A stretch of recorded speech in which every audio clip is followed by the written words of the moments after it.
Hello दोस्तों, मैं 322.0 के चैनल में आप सभी लोगों का स्वागत है। आज हम पढ़ेंगे कक्षा 12 के आव्यूह यानी कि मैट्रिक्स के बारे में। मैट्रिक्स होता क्या है?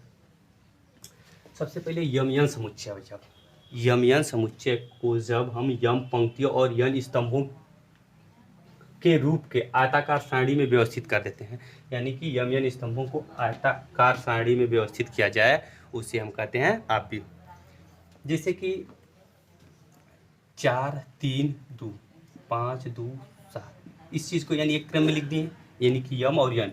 यम का मतलब होता है पंक्ति, पंक्ति, और यन का मतलब होता है स्तंभ।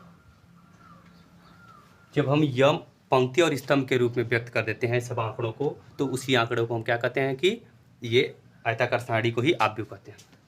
जिसे यहाँ पे लिखे हैं हम 3 4, इसको इस तरह से, यानी कि अब देखो आव्यूह का चिन्ह होता है ये बड़ा कोष्टक। बड़े कोष्टक के अंदर सबको लिख देते हैं यम और यन पंक्ति में। यम का मतलब होता है पंक्ति, पंक्ति देखो क्यों कहते हैं, इधर से पंक्ति काउंट होती है 1 2 1 2, ये पंक्ति होगी, पहली पंक्ति और ये दूसरी की पंक्ति, यानी इसमें पंक्तियों की संख्या 2 है। और स्तंभ क्या होते हैं, यानी कि इस तरह से 1 2 और ये 3, ये 3 क्या है, इसके स्तंभ हो गए। इसको कॉलम भी कहते हैं, और रो मतलब पंक्ति और कॉलम स्तंभ हो गया। तो इस क्रम में अगर हमें इस प्रकार से लिखा गया, और वो एक मझले कोष्टक के अंदर तो समुच्चय होता है, लेकिन अगर बड़े कोष्टक के अंदर हो गया तो हमारा क्या होता है, ये आव्यूह होता है। इसको छोटे कोष्टक के अंदर भी लिखा जा सकता है, लेकिन ज़्यादातर इसका उपयोग होगा। अब बात करते हैं इसको, यानी कि जैसे कि समुच्चय आता था हमारा, उसको अंग्रेजी वर्णमाला के बड़े अक्षरों के साथ दर्शाते थे, तो सेम यहाँ भी वही करेंगे, किसी भी आव्यूह को अंग्रेजी वर्णमाला के बड़े अक्षरों के साथ दर्शाते हैं। अब ये किसी भी प्रकार से हो सकता है, लेकिन ये याद रखना है कि बड़े कोष्टक के अंदर होता है। तो अगर मान लेते हैं इस तरह से दिया 4 3 2 5, ये भी दे दिया, ये भी एक आव्यूह है, ये भी एक आव्यूह है। अब इसके बारे में हमें पढ़ना है, तो किस प्रकार से देखेंगे। सबसे पहले बात करते हैं हम इसके क्रम या कोटि के बारे में। क्रम या कोटि, क्रम क्या होता है, कोटि क्या होता है, आव्यूह का पूछा जाता है। तो कोटि को हम यम बाई यन के रूप में लिखते हैं, जहाँ यम क्या है, पंक्तियों की संख्या, और ये स्तंभों की, यानी यन जो स्तंभों की संख्या होता है। स्तंभ यहाँ पर है, कितने स्तंभ और कितने पंक्तियाँ, उनको बाई के रूप में, इसको बाई पढ़ा जाता है, गुणा भी लोग पढ़ते हैं, बाई और चाहे गुणा। जैसे इसका माप बताना है किस प्रकार का है, ठीक। तो जब पंक्ति का 1 2 2 लाइन है, इधर से 2 पंक्ति है ना, तो इस चीज़ को कहेंगे 2। और स्तंभ यानी कट 1 2 3, इस चीज़ को 3, यानी इसकी कोटि या क्रम क्या है, 2/3 का। इस आव्यूह की कोटि क्या है, 2/3 है। इस प्रकार से इसकी आव्यूह बताते हैं। आव्यूह चाहे क्रम दोनों बात एक ही होता है। एक और आव्यूह ले लेते हैं, इस प्रकार से हम एक आव्यूह ले लेते हैं, इसको अंग्रेजी वर्णमाला के बड़े अक्षरों के साथ दर्शाएंगे। अब बात करते हैं इसको, इसकी क्रम या कोटि पूछ दिया था, अब सिंपल सी बात है। क्रम या कोटि, पंक्तियों की संख्या बाई स्तंभों की संख्या। पंक्तियां नियम बाई अनियम। यम क्या होता है, पंक्तियों की संख्या कितनी पंक्ति है, 1 2 3, या इधर से 3 लाइन है, इधर से 3 लाइन है, तो इस चीज़ को हम क्या कर देंगे कि पंक्तियों की संख्या 3 है, और बाई का प्रतीक लगा देंगे, और स्तंभों की संख्या का 1 2, यानी कि 2, इसकी कोटि क्या हो गई, 3/2। इस प्रकार से हम किसी भी आव्यूह का कोटि या क्रम निकाल सकते हैं। अब पूछ देता अवयवों की संख्या, जिसे एक दे दिया है 4/3 का एक आव्यूह है, 4/3 कोटि या क्रम का एक आव्यूह है। तो बताइए इसमें कुल कितने अवयव होते हैं, कितने अवयव होते हैं। तो इसका मतलब क्या होता है, जिसे यहाँ पे पूछते हैं इसमें कितने अवयव है, तो 1 2 3 4 5 6, इसको तत्व या अवयव दोनों कर सकते हैं, 6 है। तो अब 4/3 का होगा, 4/3 का मतलब पंक्तियों की संख्या यदि 4 होगी और स्तंभों की संख्या 3 होगी, तो उसमें उपस्थित तत्व या अवयव कितने होंगे, बस इन दोनों का गुणा करना, 4 3 12 होंगे, ठीक, 4 3 12 होंगे। तो इस प्रकार से आव्यूह का कोटि निकाला जाता है। अच्छा, एक प्रकार से और आव्यूह की कोटि निकाल सकते हैं, जिससे अगर हमारे पास कह दिया क्वेश्चन 8, अच्छा इस प्रकार समझ लेते, अगर यहाँ पे एक अवयव न दिया तो ये पूछ दिया कि बताइए कि एक समुच्चय, अरे मतलब आव्यूह है कि नहीं, तो नहीं है, क्योंकि यहाँ पे उस मतलब यम और यन के रूप में उपस्थित नहीं है, इसलिए। अब बात करते हैं कि अगर किसी अवयव में 12 तत्व हैं या अवयव हैं तो इसकी संभव कोटि क्या होगी। संभव कोटि का मतलब वही, यानी कि कितने कितने बाई इसके किस किस रूप में हम ढाल सकते हैं। जिससे होता है ना, कमरे का लोग बताते हैं कि क्या माप है, तो कमरे का माप बताने के लिए लोग बताते हैं ना, यानी लंबाई और चौड़ाई 4/5 का, 6/7 का। तो वैसे ही यहाँ पे भी होता है, किधर वाली 4 है, किधर वाली 5 है, उसी हिसाब से, यानी यम बाई यन के रूप में। यानी पहले लिखते हैं तो पहले जो होता है पंक्ति को लिखते हैं और बाद में स्तंभ का, तो पंक्तियों की संख्या बाई स्तंभों की संख्या, इस प्रकार से इसकी कोटि होती है। अब बात करते हैं, अगर 12 तत्व दे दिए, 12 तत्व दे दिए तो पूछ दिया कि संभव कोटियाँ क्या होंगी। तो संभव कोटियों को ज्ञात करने के लिए बस इसका जैसा फैक्टर बैठ जाए, 6/2 हो सकता है, 6/2 के रूप में भी लिख सकते हैं, 2/6 के रूप में भी लिख सकते हैं, 12/1 के रूप में लिख सकते हैं, यानी केवल 12 लाइन से लिख सकते हैं, या 1/12 के रूप में लिख सकते हैं, यानी 12/1 यानी कि पंक्तियों की संख्या 12 नीचे लगातार लिख देंगे और एक ही स्तंभ होगा। और 1/12 के रूप में लिख सकते हैं, 3/4 के रूप में लिख सकते हैं, 4/3 के रूप में लिख सकते हैं, यानी कि जितने इसके फैक्टर होंगे उतने के इसको उस प्रकार से हम इस चीज़ को लिख सकते हैं, यानी इतनी कोटियाँ बना सकते हैं, इतनी कोटियाँ हो गई इसकी संभव कोटियाँ। ठीक, जिससे 5/6 नहीं हो सकता क्योंकि इनके गुणनफल 12 के बराबर, यानी जिनका गुणनफल 12 के बराबर हो जाएगा उतने बार इसको लिख सकते हैं। ये होता है, इस प्रकार से इसकी कोटि निकलती है अगर दिया हो तो। अब हम बात करेंगे आव्यूह के प्रकार के बारे में। आव्यूह कितने प्रकार के होते हैं, कैसे होते हैं, इनका जोड़ घटाना किस प्रकार से होगा। तो सबसे पहले बात करेंगे आव्यूह के प्रकार से पहले एक चीज़ और बता देते हैं, आव्यूह निरूपण आता है। यानी आव्यूह निरूपण का मतलब क्या होता है, आव्यूह को किस प्रकार से निरूपित करते हैं। आव्यूह को जान के हम, अगर कोई भी बड़े कोष्ठक के अंदर कोई भी तत्व या लिखे होंगे पंक्ति और स्तंभ के रूप में, तो उसी को हम कहते हैं आव्यूह। आव्यूह निरूपण यानी अंग्रेजी वर्णमाला के बड़े अक्षरों के साथ दर्शाते हैं, लेकिन उसके अवयवों को किस प्रकार से दर्शाते हैं, ये बात होती है। तो उसके अवयवों को अंग्रेजी वर्णमाला के छोटे अक्षरों के साथ दर्शाते हैं। ठीक, मान लेते हैं हमारे पास एक आव्यूह होगा ए, तो उसके जो अवयव होंगे, ये पहला अवयव को क्या बोलते हैं, दूसरे को क्या बोलते हैं, तीसरे को क्या बोलते हैं। तो इस चीज़ को इस तरह से लिखा जाता है A11, A12, A13, A14 A1 तक हम जा सकते हैं। अच्छा, इसका मतलब क्या होता है, सबसे पहले यानी कि पहली पंक्ति है नहीं, इस तरह से जो जाती है वो पंक्ति होती है, जो ऊपर से नीचे की तरफ आती है वो स्तंभ होते हैं। तो इस तरह से आगे की तरफ बढ़ रही है, तो यानी कि मतलब ये दर्शाता है, जो होता है इस तरह से इसको लिखते हैं हम आई जी, यहाँ पे AIG। आई क्या होता है, आई दर्शाता है किसको, पंक्तियों को, पंक्तियों को, और जे किसको दर्शाता है, स्तंभों को। स्तंभ मतलब उस तरह से। तो आई यानी ये पहला पहला पहला पहला हर जगह दिख रहा है, तो ये पहला ये दिखा रहा है कि यानी पहली पंक्ति है, पहले पंक्ति का पहला अवयव है, पहले पंक्ति का दूसरा का अवयव है, पहले पंक्ति का तीसरा का, पहले पंक्ति का चौथा अवयव, पहले पंक्ति का इसी तरह करते करते अंतिमों अवयव हो सकता है। अच्छा, ये सब बढ़ रहे हैं। अब दूसर की पंक्ति में आएंगे, तो दूसर की पंक्ति में आएंगे तो A21, अब दूसर की पंक्ति का पहला अवयव है A21, A22, A23, A24 ... A2, इस प्रकार से हम लिख सकते हैं।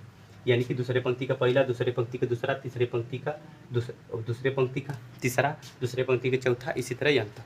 अब बात करते हैं, अगर तीसरा का लिखना होगा तो A31 का A32, A33, यानी कि तीसरी पंक्ति का तीसरा का हो गया, ये तीसरी पंक्ति का चौथा ... A3। ठीक, अच्छा, अब बात करते हैं चौथे पंक्ति का पहला अवयव, चौथे पंक्ति का दूसरा का अवयव, चौथे पंक्ति का तीसरा का अवयव, चौथे पंक्ति का चौथा अवयव ... चौथे पंक्ति का अंतिम अवयव।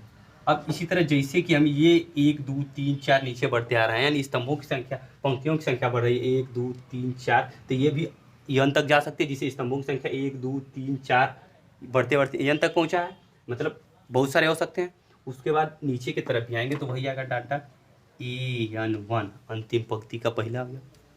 यम भी कह सकते हैं, हो सकता है इससे कम भी हो, उससे कोई फर्क पड़ने वाला AM2 ...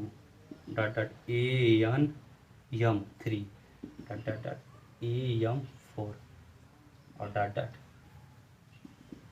इस तरह से AM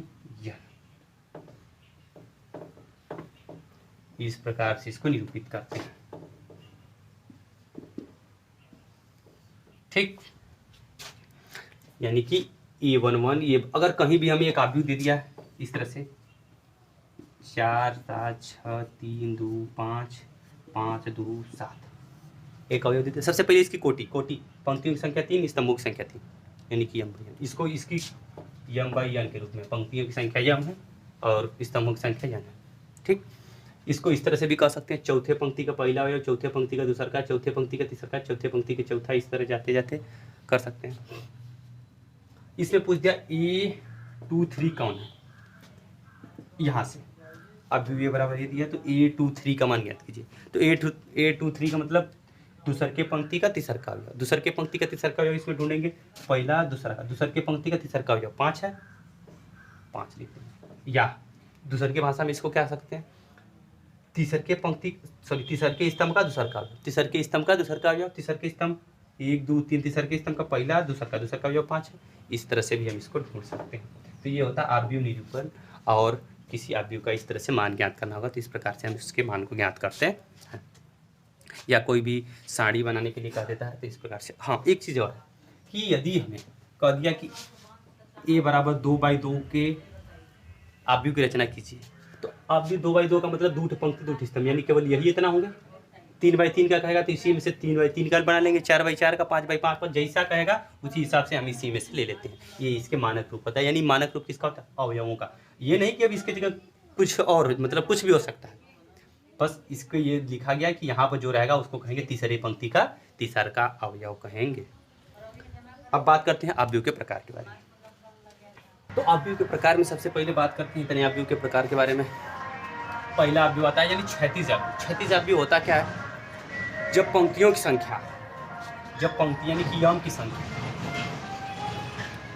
स्तंभों की संख्या के बराबर नहीं होती है, यानी कि इस तरह से पंक्तियों की संख्या कम होती है स्तंभों की संख्या से, पंक्तियों की संख्या कम होती है स्तंभों की संख्या से, तो हम उस आव्यूह को क्या कहते हैं, क्षैतिज आव्यूह।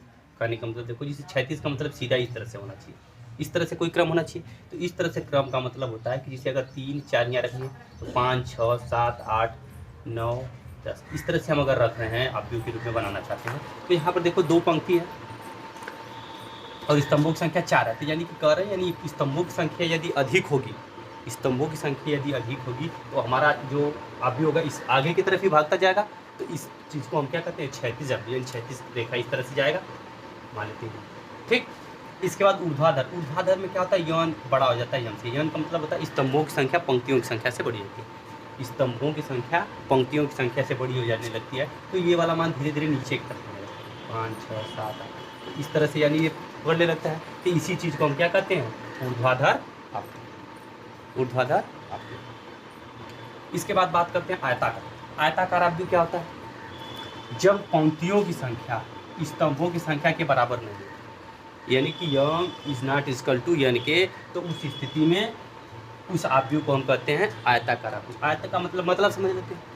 ये आयत हम जानते हैं कि कोई एक भुजा क्या होती है, बड़ी होती है, यानी कि पहली दूसरी की भुजा में अगर अंतर देखेंगे तो ये दोनों बराबर तो नहीं होती हैं, यानी कि आमने सामने के बराबर नहीं चाहिए, यानी कि पंक्तियों की संख्या स्तंभों की संख्या के बराबर नहीं, यानी ये वाली लाइन के बराबर नहीं। जिससे यहाँ पे इधर 2 हैं नीचे 5 है, तो यानी आयत के रूप में होगा। इसको जब बंद कर रहे हैं तो देखो आयत बना रहा था, ऊपर क्षैतिज वाला आयत बना रहा था, तो ये दोनों आयताकार आव्यूह के अंतर्गत आते हैं, लेकिन इनके प्रकार ये। अब आयताकार यानी कि पंक्तियों की संख्या स्तंभों की संख्या के बराबर नहीं होती है, तो उस आव्यूह को हम क्या कहते हैं, आयताकार। अब बात करते हैं वर्ग आव्यूह। वर्ग आव्यूह क्या होता है, जब पंक्तियों की संख्या यानी यम इक्वल टू यन, पंक्तियों की संख्या स्तंभों की संख्या के बराबर होती है तो हम उसे वर्ग आव्यूह कहते हैं। वर्ग आव्यूह का मतलब चारों भुजा उसके बराबर, यानी कि वर्ग जब बनाते हैं तो हम देखते हैं कि यानी ये सब आपस में बराबर होनी चाहिए। खैर आव्यूह में ये दोनों के बराबर होते हैं, लेकिन जब ये दोनों आपस में बराबर हो जाते हैं, यानी यम ये यन होता है और ये यम, तो इस चीज़ को हम कहते हैं कि ये एक वर्ग आव्यूह। समझ लेते हैं उदाहरण के थ्रू। जैसे एक 2/2 है ना इसकी कोटि, तो इस आव्यूह को क्या कहते हैं हम, वर्ग आव्यूह। अगर 3 4 5 इस तरह से ये इसकी बात करेंगे तो ये वर्ग आव्यूह नहीं है, क्योंकि 2 पंक्ति है, इसमें स्तंभ 3 है, इसमें स्तंभ 3 हो जाएंगे, अरे पंक्ति भी 3 हो जाएंगे। तो इस आव्यूह को जो हमारा बन रहा है आव्यूह, इस आव्यूह को हम क्या कहेंगे, वर्ग आव्यूह। ठीक, अब बात करते हैं पंक्ति आव्यूह। पंक्ति आव्यूह या पंक्ति सदिश, स्तंभ आव्यूह या स्तंभ सदिश। पंक्ति आव्यूह क्या होता है, यानी कि जब पंक्तियों की संख्या केवल एक होती है, पंक्तियों की संख्या केवल एक होती है तो उसे जिसे कि हम कहते हैं कि पंक्ति आव्यूह। जैसे 1 3 5 7 6 कोई भी हो 4 5 इसको इस क्रम में लिख दिए, तो इसी चीज़ को हम क्या करते हैं पंक्ति आव्यूह। और स्तंभों के रूप में इस चीज़ को लिख दिए 3 5 7 6, इस क्रम में अगर हो गए तो ये स्तंभ, स्तंभ के रूप में केवल एक स्तंभ है, तो इस चीज़ को हम कहते हैं स्तंभ आव्यूह और पंक्ति आव्यूह। इसके बाद बात करते हैं रिक्त या शून्य आव्यूह की। रिक्त या शून्य आव्यूह का मतलब होता है कि जब किसी भी आव्यूह के सभी अवयव शून्य हो गए, सभी अवयव शून्य हो गए, तो उस आव्यूह को हम रिक्त आव्यूह या शून्य आव्यूह, रिक्त मतलब खाली खाली आव्यूह कहते हैं। अब बात करते हैं इकाई या तत्समक, जो ये सबसे अधिक महत्वपूर्ण इकाई या तत्समक। इकाई या तत्समक आव्यूह का परिभाषा है कि जब किसी वर्ग आव्यूह ये याद रखना है, वर्ग आव्यूह वर्ग आव्यूह यानी कि जिसमें पंक्तियों की संख्या स्तंभों की संख्या के बराबर हो, उसे वर्ग कहते हैं। आव्यूह वर्ग, किसी वर्ग आव्यूह के विकर्ण अब क्या होते हैं, जैसे हमारे पास एक वर्ग आव्यूह ले लेते हैं 4 3 2 5 7 6 3 2 5, इसकी कोटि पहले क्या है 3/3 की कोटि या क्रम 3/3 की। विकर्ण का मतलब होता है ये अग्र विकर्ण, इसको बोलते हैं, इसको पश्चिम, यानी कि अग्र विकर्ण। अगर किसी भी आव्यूह के अग्र विकर्ण, वर्ग आव्यूह के अग्र विकर्ण अगर एक हो, बाकी उसके अतिरिक्त सभी अवयव शून्य होते हैं, तो उस आव्यूह को हम तत्समक या इकाई आव्यूह कहते हैं। फिर से समझ लेते हैं, यानी कि किसी वर्ग आव्यूह के अगर मुख्य विकर्ण अग्र विकर्ण यानी मुख्य विकर्ण के अतिरिक्त सभी अवयव शून्य हों और मुख्य विकर्ण के सभी अवयव एक हों यानी इकाई हों, तो उस आव्यूह को हम तत्समक आव्यूह कहते हैं। जैसे ही लिख सकते हैं, देखो 1 0 0 0 1 0 0 0 1, यानी मुख्य विकर्ण एक है, बाकी सब 0 है, तो इसी चीज़ को हम क्या कहते हैं तत्समक आव्यूह। हाँ, इसे आई से निरूपित किया जाता है, इसे आई से दर्शाया जाता है। इसके बाद बात करते हैं हम इसके और क्या दर्शाया जाता है। जैसे यहाँ पे 3/3 का है, तो इसको I3 भी हम कह सकते हैं। कहीं अगर I4 लिखा है तो इसका मतलब 4/4 का है, और I2 लिखा है तो I2 का मतलब वो भी 2/2 का है। 2/2 का बनाएंगे हम जब I, तो 1 0 0 1, इस प्रकार से वो बनाएगा, यानी विकर्ण एक हो और उसके अतिरिक्त सभी अवयव शून्य होंगे, तो हम उसे कहते हैं कि तत्समक या इकाई आव्यूह। अब बात करते हैं हम विकर्ण आव्यूह की। ये विकर्ण आव्यूह होता क्या है? विकर्ण आव्यूह होता है कि जब आव्यूह यानी कोई भी एक वर्ग आव्यूह, वर्ग आव्यूह के बारे में बताया है कि जब पंक्तियों की संख्या स्तंभों की संख्या के बराबर होती है तो उसे हम वर्ग आव्यूह कहते हैं। विकर्ण के अतिरिक्त जैसे कि 4 5 7 0 0 0 0 4 0 0 0 5 3 7 0 0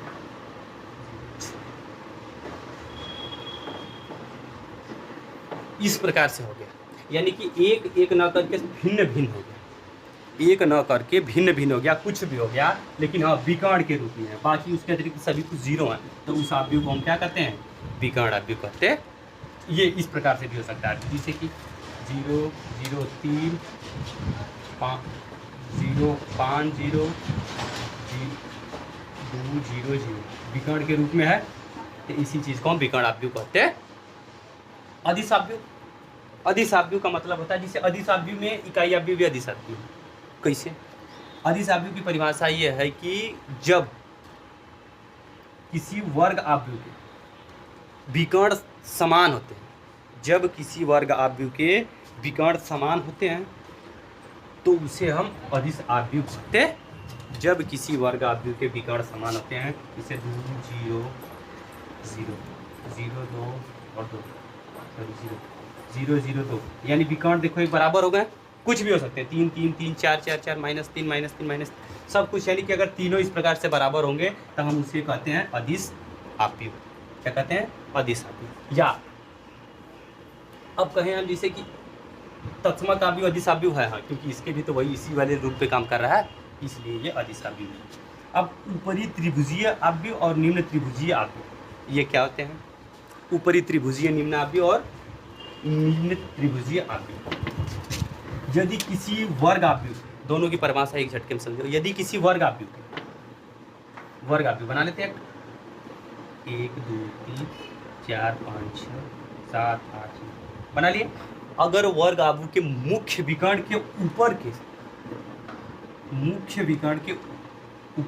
मुख्य विकर्ण के नीचे के अवयव अगर 0 हो गए, मुख्य विकर्ण हमारा ये है, इसके ऊपर के अवयव कुछ होंगे और नीचे के 0 हो गए सब, तो यानी देखो इस प्रकार से एक त्रिभुज बना रहा है। तो इसी चीज़ को हम कहते हैं, इसी आव्यूह को ऊपरी त्रिभुजीय आव्यूह। यानी कि मुख्य विकर्ण के नीचे के अवयव अगर 0 हुआ तो इस त्रिभुज को क्या, उस आव्यूह को क्या कहेंगे कि ऊपरी त्रिभुजीय आव्यूह। अगर वही मुख्य विकर्ण के ऊपर के अवयव 0 हो गए, नीचे के कुछ दिया है, इससे एक मुख्य विकर्ण हमारा ये, इसके ऊपर का सब कुछ 0 हो गया, 0 0 0, तो इस आव्यूह को यानी कि देखो नीचे के लिए एक त्रिभुज बनाने लगा, तो इस आव्यूह को हम क्या कहते हैं? निम्न त्रिभुजीय आव्यूह। इतने प्रकार के त्रिभुज होते हैं, आव्यूह होते हैं। आव्यूह के सारे प्रकार जान गए। अब इसके हम आव्यूह के गुणधर्म से पहले एक चीज़ की बात कर लेते हैं कि अगर हमारे पास एक क्वेश्चन दिया जाता है 2x2 क्रम की एक आव्यूह की रचना कीजिए। आव्यूह की रचना बता रहे हैं कि 2x2 क्रम की एक आव्यूह की रचना कीजिए, यानी 2x2 क्रम की एक आव्यूह की रचना करनी है जिसके अवयव aij, यहाँ पे लिखा है aij, स्मॉल ए है, ij equal to i + 3j द्वारा परिभाषित। यानी कि जो हम एक आव्यूह बनाना है इस प्रकार से कि जो उसके अवयव हैं aij द्वारा परिभाषित होने चाहिए। ठीक, तो सबसे पहले हम इसका एक बताएं ना, मानक रूप, आव्यूह का मानक रूप बताए होंगे या उसको निरूपित करने के तरीके बताए होंगे। तो उसमें हम क्या करते थे कि a बराबर उसके अवयवों को बताएं किस प्रकार से दर्शाएंगे, लेकिन ये याद रखना ये 2x2 का केवल, ये पंक्तियों की संख्या 2 और स्तंभों की संख्या भी 2। तो बनाएंगे तो a11 पहले अवयव को कहते हैं a11, दूसरे को क्या कहेंगे a12, तीसरे को क्या कहेंगे a21, इसको क्या कहेंगे a2। तो 2x2 है ना, पंक्ति भी 2 स्तंभ भी 2, यानी इस प्रकार से कोई सारणी बनेगा, निरूपित होगा। लेकिन हमारे बाद में कहा गया जिसके अवयव यानी aij, ये ij ही है सब, जिसके अवयव aij i + 3j द्वारा निरूपित है। लेकिन सवाल में दिया aij = i + 3j द्वारा परिभाषित है, यानी कि हमें अब a11 का मान ज्ञात करना है। तो अब i का मान 1, i किसको दर्शाता है? पंक्तियों को दर्शाता है, और j स्तंभों को दर्शाता है। अब i के बारे में बात करेंगे, i बराबर भी 1 है और j बराबर भी 1। इसमें हमें i की जगह पर 1 और j की जगह पर 1 + 3 × 1 बराबर 3 × 3 = 4 हो जाएगा। अब a12 में अब देखो j की जगह पर 2 हो गया, i की जगह पर तो 1 का है, 1 + 3 × 2 यानी कि 3 × 6 = 7, इस प्रकार से होगा। अगर a21, अब यहाँ पर क्या हो गया, i की जगह पर देखो 2 और j की जगह पर 1, तो i की जगह पर 2 रखेंगे तो 2 + 3 × 1 यानी कि 3 × 3 = 2, 5, इस प्रकार से होगा। अब बात करते हैं a22, यहाँ पे देखो i का भी मान 2 है और j का भी मान 2 है, i का भी मान 2 है और j का भी। तो हम क्या करते हैं, इसमें i की जगह पर 2 और j की जगह पर 2 + 3 × 2 + 3 × 6 यानी कि 8 हो गया। अब इसी चीज़ को हमें लिख लेना है, यानी कि a बराबर, अब हमारा आव्यूह क्या बना, a बराबर, इसका मान क्या है 4, इसका मान a12 का 7, अगले का मान है 5, इसका मान है 8, इसका मान है 8। तो इस प्रकार से हम ऐसे क्वेश्चनों को करते हैं। बहुत सारे क्वेश्चन इस प्रकार से दिए होंगे। यहाँ पर अगर कह दिया हमसे खैर aij, ये इसके बारे में कुछ कहेगा, यानी इतना तो कहेगा किसके द्वारा परिभाषित है उसके अवयव। तो इसके बाद यहाँ पर उसकी कोटि कुछ भी बोल सकते हैं, 2x3, 3x2, 4x5 कुछ भी कह देगा। उसी हिसाब से यहाँ पर a बराबर aij लिख लेना है। अगर 3x2 कहे तो 3x2, 3x3 कहे तो 3x3। तो अब जब उसकी इस प्रकार से उसका भी बनाना होगा तो a बराबर लिखेंगे 3x3 के लिए। देखो क्या होता है, a11, a12, a13, a21, a22, a23, a31, a32, a3, 3x3 का हो गया। अब अगर इसी पर मान लेते हैं परिभाषित रहता है उसके अवयव, तो अब जैसे यहाँ पर 4 ठोका तो निकाले थे, बाकी A13 का तो I का मान 1, J का मान 3, I का मान 2, J का मान 3, इसमें रख रख के सबका मान निकाल के लास्ट में यहाँ पर इस प्रकार से लिख देंगे, यही हमारा क्या हो जाएगा। इसी प्रकार से इसके क्वेश्चन लगाए जाते हैं। अगर वीडियो अच्छा लगे तो लाइक, सब्सक्राइब एंड शेयर ज़रूर करें।